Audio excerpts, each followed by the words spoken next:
Lord. హల్లెలూయా. ప్రభునందు ప్రియ దేవుని పిల్లారా, నేటి వాక్య ధ్యానం కొరకు మిమ్మల్ని ప్రేమతో ఆహ్వానిస్తూ ఉన్నాను.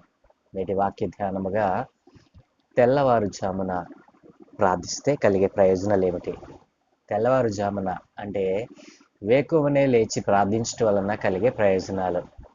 ప్రియ దేవుని పిల్లారా, ఈ అంశం కొరకు మనము ప్రార్థన చేద్దాం. సకల ఆశీర్వాదములకు కారణభూతుడైన తండ్రి, మా మంచి దేవా, నీకు వందనాలయ. ఏ మంచి లేని మా జీవితంలో మరొక నూతన ఉదయాన్ని అనుగ్రహించారు. ఈరోజు మీరు మాకు ఇచ్చిన ఈ అంశమును దీవించండి. అవును దేవా, వేకువనే లేచి నీ సన్నిధిలో ప్రార్థించటం వలన కలిగే ప్రయోజనాలు ఏమిటో మీ యొక్క లేఖనముల నుండి మాతో మాట్లాడమని, మీరే మాకు బోధించి నేర్పించమని యేసునామమున ప్రార్థించి వేడుకుంటూ ఉన్నాను తండ్రి. ఆమేన్. ప్రభునందు ప్రియ దేవుని పిల్లారా, తెల్లవారుజామునే అనగా వేకువనే లేచి ప్రార్థించటం వలన కలిగే ప్రయోజనాలు ఏమిటి? ప్రభు యొక్క సన్నిధిని మన దినము ప్రారంభించబడితే, ప్రభు యొక్క సన్నిధిలో మన దినము ప్రారంభించబడితే అది ఎంత ఆహ్లాదకరంగా, ఎంత సంతోషంగా, ఎంత కాంతివంతంగా ఉంటుందో అది అనుభవించిన వారికే తెలుస్తుందండి. దేవుని పిల్లారా, గతించిన శనివారం నాడు మేము పని మీద ఏలూరు వెళ్ళి తిరిగి వస్తున్న సమయంలో రాఫిన్ ఎస్టేట్స్ మెయిన్ గేట్కు కొంచెం వెనకాల గొప్ప ప్రమాదం నుండి మేము తప్పించబడ్డాం. ఒక్క క్షణంలో దేవుడు ఆ యొక్క వాహనాన్ని మమ్మల్ని ఢీకొనకుండా ఆఫ్ చేశాడండి. దేని పిల్లారా, ఇది ఎందుకు జరిగింది? దేవుడు మన యొక్క రాకపోకలలో తన దూతల కాపుదల ఎందుకు అనుగ్రహిస్తూ ఉన్నాడు అని అంటే, మనము ఉదయమునే ఆయన సన్నిధిలో మన యొక్క దినాన్ని ప్రారంభిస్తూ ఉన్నాం. మన యొక్క దిన ప్రారంభము ఆయన సన్నిధితో ప్రారంభమవుతుంది. కనుకనే ఆ రోజున భయంకరమైనటువంటి ప్రమాదానికి నేను గురి కావాల్సి ఉంది. కానీ ఒక్క ఉదుటిన దేవుడు ఆ వాహనాన్ని నిలుపుదల చేశాడు. ఒక్క ఇంచు కూడా తేడా లేదండి. మా బండికిను ఆ వ్యానుకి కోళ్లను చేరవేసేటువంటి వ్యాను, అందులో ఉన్నటువంటి ముగ్గురు కూడా యవనస్తులే. ఎవ్వరు కూడా వాహనాన్ని నడపగలిగినంత వారికి ఆ యొక్క అవకాశం లేనటువంటి పిల్లలే. కానీ దేవుడు ఆ వాహనాన్ని మమ్మల్ని ఢీకొనకుండా ఆఫ్ చేశాడు. కేవలము ప్రతి ఉదయమున ఆయన సన్నిధిలో మేము కనిపెడుతూ మా దినాన్ని మేము ప్రారంభించటమే. ప్రియదేవుని పిల్లల, మా జీవితంలో దేవుడు జరిగించిన గొప్ప ఆశ్చర్యమైనటువంటి కార్యము ఎంత ఆశ్చర్యమనంటే అది అనుభవించిన వారికి మాత్రమే తెలుస్తుంది. ప్రియదేవుని పిల్లరా, ఈరోజు నీ యొక్క దినాన్ని ఎలాగున ప్రారంభిస్తూ ఉన్నావు? నీ దినాన్ని ఎలాగున నీవు ముగిస్తూ ఉన్నావు? నీవు దానిని గ్రహించకపోతే, దానిని నీవు పెడచేవన పెడితే నీకు ప్రమాదమే కాదు. ఆ దినాన్న దేవుడు నిన్ను ఎలాగున కాపాడగలగాడు? నీవు దేవుని సన్నిధికి నీవు సమర్పించుకోకపోతే ఆయన నీ పట్ల ఆ యొక్క ఆశ్చర్యమైన కార్యాన్ని ఎలా చేయగలడు? కాబట్టి ఈ రోజున దేవుని లేఖనాల్లో నుండి, దేవుని లేఖనాలు అనేకములు మనలను సంరక్షించటానికి, ఆయన దూతల కాపుదల ఇవ్వడానికి అనేకములు ఆయన పరిశుద్ధ గ్రంథములో లిఖింపచేశాడు. పరిశుద్ధ గ్రంథములో రాయబడినటువంటి ప్రతి మాట శ్రేష్టమైనది. కాబట్టి వేకువనే లేచి ప్రార్థించడం వలన మనకు కలిగేటువంటి ప్రయోజనాలలో మొదటిది మనం చూసినట్లయితే, ఉదయకాల ప్రార్థన సమృద్ధి కల దీవెనలను మనకు అందిస్తుంది. ఉదయకాల ప్రార్థన మనకు ఏమిస్తుందండి? సమృద్ధి గల దీవెనలను అనుగ్రహిస్తుంది.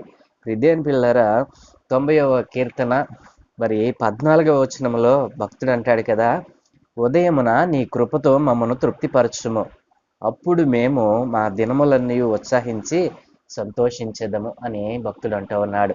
ఉదయమునే నీ కృపతో మమ్మను తృప్తిపరిచినట్లయితే నా దినములన్నిట కూడా మేము ఉత్సహిస్తాము. కాబట్టి ఎవరైతే ప్రతి ఉదయమున వేకువనే దేవుని సన్నిధిలో కనిపెడతారో వారికి దేవుని కృప దొరుకుతుంది. కాబట్టి సమృద్ధి అయిన దేవుని కృప మీకు లభిస్తుంది. దేవుని పిల్లరా, మీరు ప్రయత్నించి చూడండి. మీరు ఎప్పుడైతే దేవుని సన్నిధిలో వేకువన లేచి దేవుని సన్నిధిలో మీ సమయాన్ని గడుపుతారో ఆ రోజున దేవుని కృప మిమ్మల్ని ఆవరించినటువంటి ఆ పరిస్థితిని మీరు అనుభవిస్తారు. మీరు దేని పిల్లారా, మరి వేకువన లేచి ప్రార్థించటం వలన సమృద్ధి గల దీవెనలు దేవుడు మన మీద కుమ్మరిస్తానంటూ ఉన్నాడు. మరి రెండవదిగా మనం చూసినట్లయితే ఆశ్చర్యకరమైన దేవుని సహాయం మనకు కలుగుతుంది. ఆశ్చర్యకరమైనటువంటి దేవుని సహాయం మనకు కలుగుతుంది. ఆశ్చర్యకరుడు, ఆలోచనకర్త అయినటువంటి దేవుడు మన పట్ల ఒక ఉద్దేశాన్ని కలిగి ఉన్నాడు.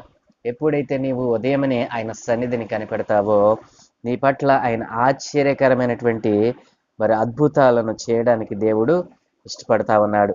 మరి కీర్తన గ్రంథం 18వ అధ్యాయము మరి 29వ వచనంలో మనం చూసినట్లయితే, నీ సహాయము వలన నేను సైన్యమును జయింతును, నా దేవుని సహాయము వలన ప్రాకారమును దాటుదును. దేవుని పిల్లరా, ఆశ్చర్యకరమైన సహాయం అంటే ఏంటో తెలుసా? మరి మనకు ఎదురుగా మరి శత్రు సమూహం వస్తే ఆ శత్రు సమూహాన్ని చూసి భయపడేటువంటి మనసు మనలో ఉంచాడు. ఆశ్చర్యకరమైనటువంటి తన సహాయాన్ని, తన దూతల సహాయాన్ని మనకు అనుగ్రహిస్తాడు.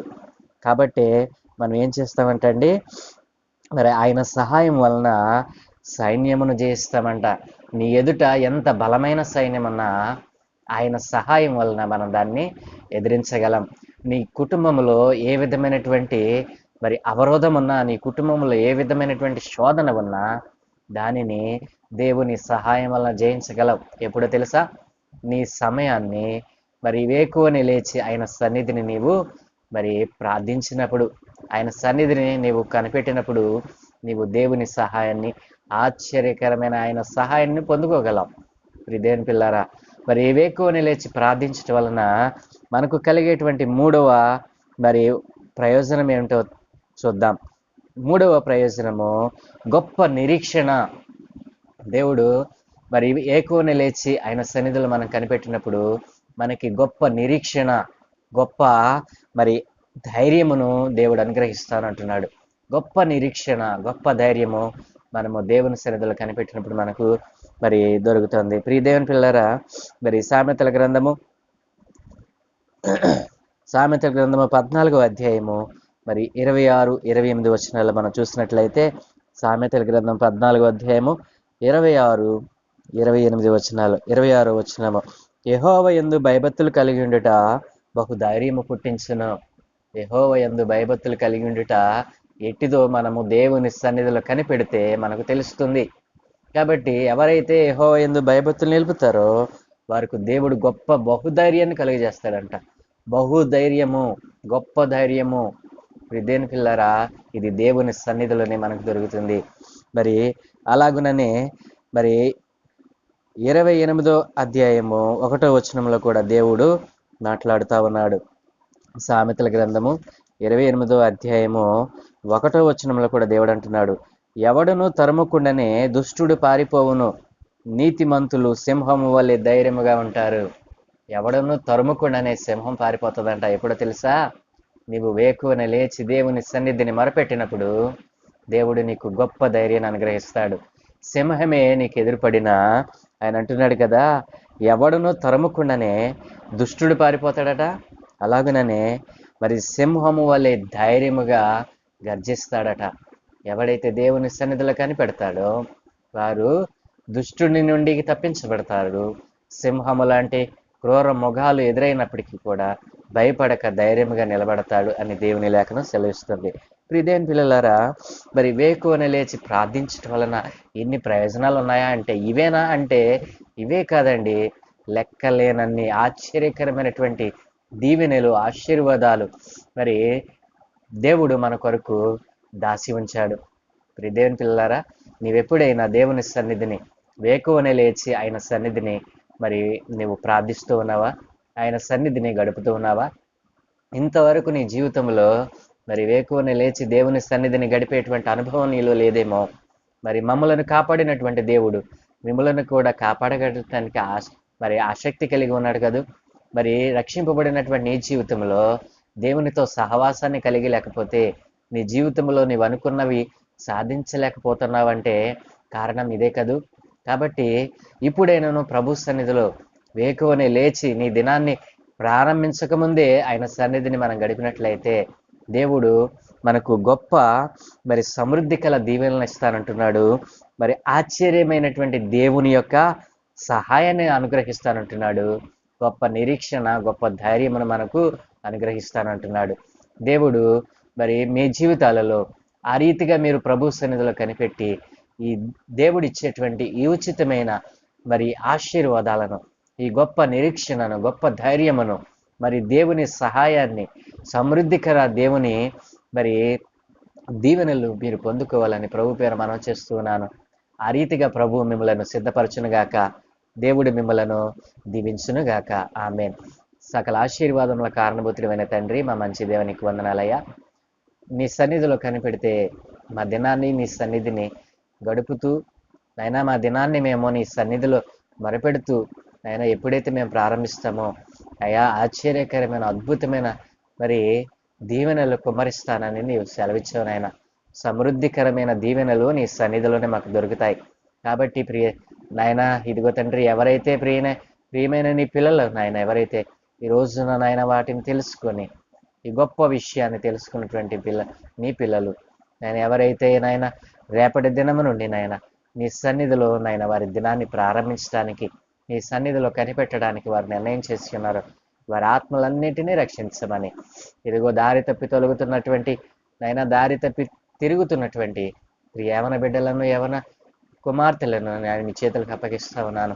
అయినా వారందరూ నాయన ఇదిగో నైనా వెలుగు జ్యోతుల వలె నీ సన్నిధిలో కనిపెట్టి నైనా ప్రార్థించి ప్రయత్నించడం ద్వారా వారు అనుకున్నవి సాధించడానికి సహాయం దయచేయమని, ఈ దినమందు మేము చే పనులన్నిటిని మీ కనుదృష్టి ఉంచి మీ దూతల కాపుదలను గ్రహించి మీరే మహిం పొందుకోమని నైనా ఇదిగో వేకువనే లేచి నీ సన్నిధిలో కనిపెట్టే అనుభవము ఈ రోజున ఈ మాటలు వింటున్న ప్రతి వారి జీవితంలో మీరు అనుగ్రహించమని, ఘనత మహిమ ప్రభావాలు మీరే పొందుకోమని యేసు నామమున ప్రార్థించి వేడుకుంటూ ఉన్నాను తండ్రి. ఆమేన్, ఆమేన్, ఆమేన్.